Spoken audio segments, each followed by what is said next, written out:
Ram Dass said to me, well, whatever you see in me is nothing. It's what it comes from is the Guru. And he said, you're lucky, Maharaji. It's about 30 miles from here right now in Vrindavan, and I'll take you there tomorrow. I'm going there tomorrow. I'll take you tomorrow. I said, oh, wonderful. He said, no, maybe not. You better go right now because it might not be there tomorrow. So I jumped in a taxi, went down to Vrindavan, and I walked into the gate where Maharaji has his ashram. And of course, don't forget, I just got off the plane. I'd only been in India maybe at that time, 3 weeks maybe.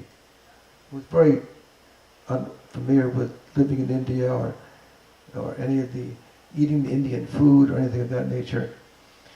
But I knew that this was a very impactful experience I was having, and I knew that seeing Maharaji was beyond my expectations.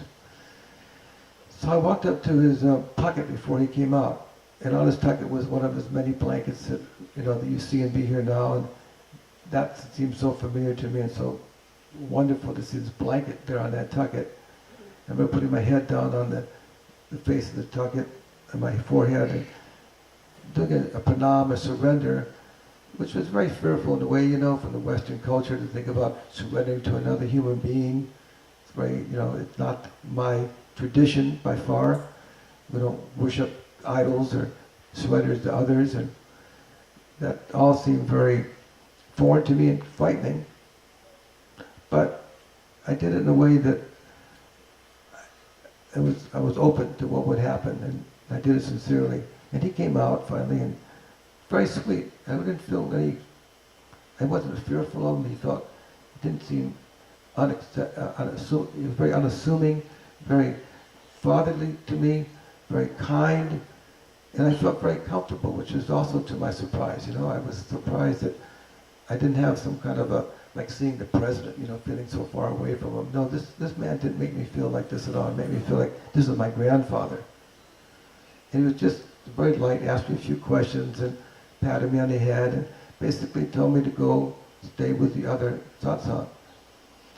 And part of my story, I won't get any further into it too much about my experience with Maharaji, but I will say it's a satsang that it was also part of the miracle. Because here was a family that accepted me immediately. I could relate to them. They were my kind of people. And yet they were doing some very strange things that brought me to Maharaji's feet. And one of them was, we're going to drink the water to wash Maharaji's feet now.